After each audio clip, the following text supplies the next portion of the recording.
Friends, இந்த வீடியோவில் இந்த ஆரி ஒர்க் ப்ளவுஸ் எப்படி கட் பண்ணுறதுன்னு பார்க்கலாம். இதோட டிசைனிங் வீடியோ நான் ஆல்ரெடி போஸ்ட் பண்ணியிருக்கேன். அதோட லிங்க் வந்து நான் டிஸ்கிரிப்ஷனில் கொடுக்குறேன். இந்த வீடியோ பார்த்து முடிச்சுட்டு உங்களுக்கு வேணும்னா நீங்கள் அந்த வீடியோவை செக் பண்ணி பாருங்கள்.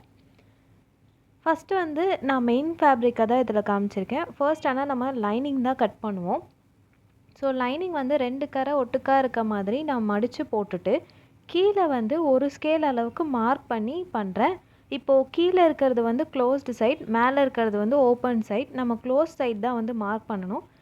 நீங்கள் வந்து பேக் ஓப்பன் வச்சாலுமே இந்த சைட் க்ளோஸ்டு சைட் தான் மார்க் பண்ணிவிட்டு அதுக்கப்புறம் அதை நீங்கள் கட் பண்ணி எடுத்துக்கலாம். எனக்கு கழுத்து அளவு வந்து 3 இன்ச் இருக்கணும். ஸோ நான் 3 இன்ச் வந்து மார்க் பண்ணிக்கிறேன். பண்ணிவிட்டு என்னோடய ஹோல் ஹைட் வந்து நான் 14.5 இன்ச் எடுத்திருக்கேன். பட் இந்த ப்ளவுஸில் வந்து 14 இன்ச் தான் இருந்தது. ஸோ அதனால் நான் என்ன பண்ண போகிறேன்னா கீழே இருந்து ஃபர்ஸ்ட் வச்சு பார்க்குறேன். இந்த ஹைட் வந்து கம்மியாக இருக்கிறதுனால ஒரு 1/2 இன்ச்சுக்கு வந்து ப்ளவுஸோட ஹைட்டை நீங்கள் மேலே இன்க்ரீஸ் பண்ணிக்கலாம். ஸோ இந்த மாதிரி இருந்ததுன்னா நீங்கள் அப்படியே மார்க் பண்ணக்கூடாது. மேலே கரெக்டான அளவுக்கு ப்ளவுஸை கரெக்டாக செட் பண்ணிவிட்டு அதுக்கப்புறமா நீங்கள் வந்து மார்க் பண்ணலாம். ஃபர்ஸ்ட் 2 சைட் ஷோல்டரும் ஈக்குவலாக எடுத்துக்கோங்க. பேக் சைடு இருக்க மாதிரி ஃபோல்ட் பண்ணி இந்த மாதிரி தான் வச்சு பார்க்கணும். கீழே பார்க்கும்போது க்ராஸாக இருக்க மாதிரி தான் இருக்கணும். பட் எட்ஜ் வந்து அந்த ப்ளவுஸ் நம்ம மார்க்கிங் பண்ணுற எட்ஜோட கரெக்டாக இருக்கணும். நான் ஷோல்டரை மார்க் பண்ணிவிட்டேன். அதுக்கப்புறமா வந்து கீழே சரியாக அலைன் பண்ணிவிட்டு கீழே ஒரு மார்க்கிங் பண்ணதுக்கு அப்புறமா நான் வந்து மேலே ஆம் ஹோல் ஏரியாவையும் மார்க் பண்ணுறேன். ப்ளவுஸ் கரெக்டாக கீழே 1/2 இன்ச் மேலே எடுத்து வச்சதுக்கு அப்புறமா நான் கரெக்டாக இழுத்து எந்த பிளேஸில் இருக்கோ அங்கே மார்க் பண்ணுறேன். ஆம் ஹோலோட ஹைட் வந்து மேக்ஸிமம் வந்து 5.5 அப்புறம் 6 தான் இருக்கும். ரொம்ப ஒல்லியாக இருக்காங்க அப்படின்னா நீங்கள் அவங்களுக்கு 5 இன்ச்சஸ் வைக்கலாம். அதை விட மீடியமாக இருக்காங்கன்னா 5.5, அதை விட கொஞ்சம் அதிகமாக இருக்காங்கன்னா நீங்கள் 6 இன்ச்சஸ் வச்சுக்கலாம். நான் இதில் வந்து 5.5 வச்சு மார்க் பண்ணுறேன். கீழே இருக்கிறது தான் கரெக்டான மெஷர்மெண்ட், மேலே மார்க் பண்ணுறது எக்ஸ்ட்ரா. நம்ம எப்போவுமே வந்து கரெக்டான மெஷர்மெண்ட்டில் கட் பண்ணக்கூடாது. எக்ஸ்ட்ரா மெஷர்மெண்ட்டில் கட் பண்ணி தான் நம்ம வெட்டணும். ஏன்னா நம்ம தைக்கும் போது கொஞ்சம் கிளாத் போகும்ல. ஸோ அதுக்காக எக்ஸ்ட்ரா அளவில் தான் வெட்டணும். மறந்து நீங்கள் கரெக்டான அளவில் வெட்டிடாதீங்க. மோஸ்ட்லி இந்த ஆம் ஹோல் கர்வ் வந்து 1.25 இன்ச் வைக்கலாம். பட் எனக்கு வந்து சுருக்கம் வர மாதிரி இருந்ததுனால நான் வந்து 1 இன்ச்சுக்கு கம்மி பண்ணிட்டேன். உங்கள் அளவு ப்ளவுஸை வச்சு உங்களுக்கு வரைய தெரியும்னா நீங்கள் அந்த மாதிரியே வரைஞ்சிக்கோங்க. சைடில் 2 இன்ச் எக்ஸ்ட்ரா விட்டு மார்க் பண்ணி ஸ்ட்ரைட்டாக ஒரு லைன் போட்டுட்டேன். நீங்கள் நார்மல் ப்ளவுஸ் தான் தைக்கிறீங்கன்னா பேக் நெக்கும் வந்து நீங்கள் மார்க் பண்ணி தைச்சிக்கலாம். எப்போவுமே கரெக்டான அளவில் இருந்து 1/4 இன்ச் எக்ஸ்ட்ரா மேலே விட்டு தான் இது பண்ணணும். கரெக்டான அளவை விட கம்மியாக ப்ளவுஸ் கிளாத்துக்குள்ளே கொண்டு வரக்கூடாது. உங்களுக்கு எவ்வளோ வேணுமோ நீங்கள் மார்க் பண்ணி கட் பண்ணிக்கலாம். இது ஆரி ஒர்க் ப்ளவுஸுன்றதுனால மார்க் பண்ணி கட் பண்ணக்கூடாது. நெக்கை மட்டும் கட் பண்ணாமல் மற்ற போர்ஷன் மட்டும் கட் பண்ணி எடுத்துக்கோங்க. இல்லைனா டிசைனோடு வச்சு தைக்கும்போது செட் ஆகாமல் போயிடும். ஸோ கட் பண்ணிடாதீங்க. அடுத்து 2 ஓப்பன் சைடு எடுத்துகிட்டு க்ளோஸ் சைடு இருக்க மாதிரி வச்சு க்ளோஸ் பண்ணிடுறேன். இப்போது ஹேண்ட் வந்து மார்க்கிங் பண்ணுறேன்.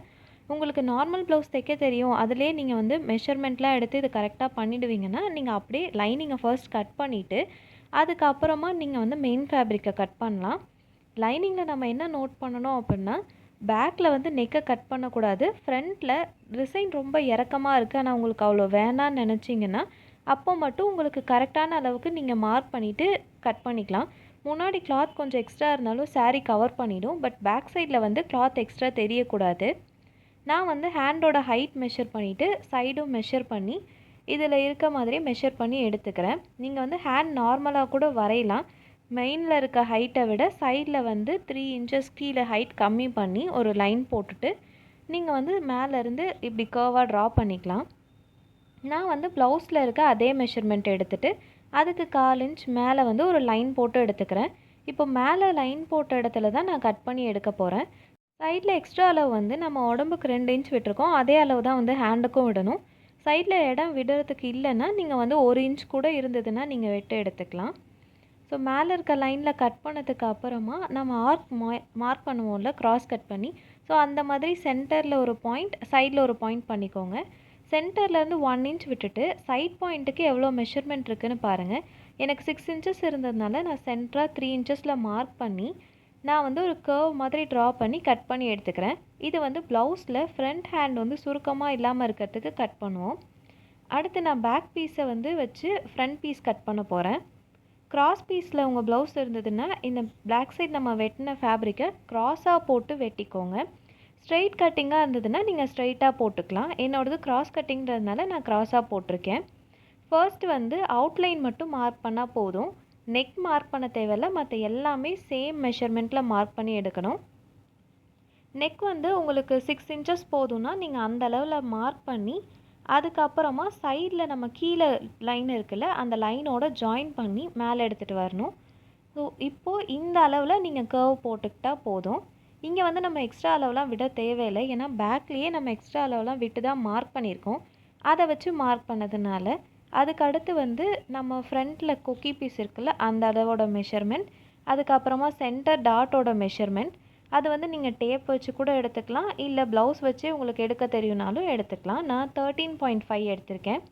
அதுக்கப்புறமா சைட் மெஷர்மெண்ட் 3 மெஷர்மெண்ட்லேயுமே வந்து எக்ஸ்ட்ரா தையலுக்கு கொஞ்சம் அளவு விடணும். சைடில் வந்து 3/4 இன்ச், சென்டரில் 1/2 இன்ச், இந்த சைடு வந்து 1/2 இன்ச் எடுத்திருக்கேன். நம்ம கொக்கி பீஸ் வைக்கிறோம்ல அங்கே மட்டும் 3/4 இன்ச் எடுக்கணும், மற்ற இடத்துலலாம் 1/2 இன்ச் தான். இப்போ எக்ஸ்ட்ரா எடுத்த அளவுலேருந்து லைனை வந்து ஜாயின் பண்ணுறேன். ஸோ இப்போ இந்த லைன் போட்ட இடத்துலையே வந்து கட் பண்ணி நம்ம ஃபேப்ரிக் எடுத்துக்கலாம். இது வந்து நான் பட்டி பீஸ்க்காக வெட்டி வச்சுருக்கேன். ஸோ இப்போது ஆரி ஒர்க் போட்டோம்ல அதில் நம்ம லைனிங் ஃபேப்ரிக்கை வச்சு அந்த அளவுக்கு கரெக்டாக கட் பண்ணணும். உங்களுக்கு வந்து கரெக்டாக தைக்க வரும் அப்படின்னா நீங்கள் கரெக்டான அளவில் கட் பண்ணிக்கலாம். இல்லைன்னா எதுக்குமே நம்ம கொஞ்சம் எக்ஸ்ட்ரா அளவில் வெட்டுறது நல்லது. நான் ஃபர்ஸ்ட் வந்து எக்ஸாக்டான அளவை மார்க் பண்ணிவிட்டு அதிலேருந்து கொஞ்சம் எக்ஸ்ட்ரா கட் பண்ணுறேன். சைடில் எக்ஸ்ட்ரா விட்டு கட் பண்ணும்போது தைக்கும்போது நம்ம ஏதாவது மிஸ்டேக் பண்ணாலும் ஒரு சைட் கிளாத் கம்மியாக போனாலும் நமக்கு தைக்க ஈஸியாக இருக்கும். ஸோ அதனால் ரொம்ப கம்மியாக வெட்டிடாதீங்க. இதே மாதிரி நம்ம லைனிங் போட்டிருக்கோம்ல அதை வந்து மெயின் ஃபேப்ரிக்கில் வச்சு நீங்கள் கட் பண்ணி எடுத்துக்கலாம். ஹேண்டை மட்டும் நான் வந்து கட் பண்ணல, ஹேண்டை நான் இந்த மாதிரி பாக்ஸ் ஷேப்பில் கட் பண்ணி அப்படியே எடுத்துக்கிறேன். தைச்சு திருப்பினதுக்கு அப்புறமா வந்து ஹேண்டை ஃபுல்லாக ஜாயின் பண்ணுவோம்ல அதுக்கப்புறமா நீங்கள் வந்து இதை ஷேப் பண்ணி எடுத்துக்கலாம். அடுத்து வந்து ஃப்ரண்ட் பீஸ் நார்மலாக எப்படி நம்ம கட் பண்ணுவோமோ அதே மாதிரி கட் பண்ணோம். ஆனால் டிசைன் எந்த இடத்துல போட்டிருக்காங்களோ அதுக்கேற்ற மாதிரி வச்சு கட் பண்ணிக்கோங்க. டிசைன் வந்து திருப்பி போட்டிருந்தாங்கன்னா 2 பீஸை சேர்த்து கட் பண்ண ஈஸியாக இருக்கும். பட் இந்த சைடு இருக்கிறதுனால நம்ம வந்து தனித்தனியாக தான் கட் பண்ணணும். ஸோ இந்த மாதிரி இருந்திருந்தால் 2ஐயும் சேர்த்து பண்ணியிருக்கலாம். பட் இப்போ அப்படி இல்லை, அதனால நான் ஒவ்வொரு பீஸாக தனியாக கட் பண்ணி எடுத்துக்கிறேன். மார்க் பண்ண அளவை விட கொஞ்சம் எக்ஸ்ட்ராவே வெட்டி எடுத்துக்கோங்க. இதை வந்து நீங்கள் நார்மல் ப்ளவுஸ் எப்படி லைனிங்கோட ஜாயின் பண்ணிவிட்டு அதுக்கப்புறமா ஸ்டிச் பண்ணுவீங்களோ அதே மாதிரி தான். நான் இதோட ஸ்டிச்சிங் வீடியோ நெக்ஸ்ட் அப்லோட் பண்ணுறேன். உங்களுக்கு அந்த வீடியோ பார்க்கணுன்னா மறக்காமல் என்னோடய சேனலை சப்ஸ்கிரைப் பண்ணி வச்சுக்கோங்க. ஃபுல்லாக ஸ்டிச் பண்ணதுக்கு அப்புறமா ப்ளவுஸோட அவுட்புட் இப்படி தான் இருக்குது. இந்த வீடியோ உங்களுக்கு யூஸ்ஃபுல்லாக இருந்ததுன்னா மறக்காமல் இந்த வீடியோ லைக் பண்ணிவிட்டு என்னோடய சேனலை சப்ஸ்கிரைப் பண்ணிக்கோங்க. தேங்க்யூ.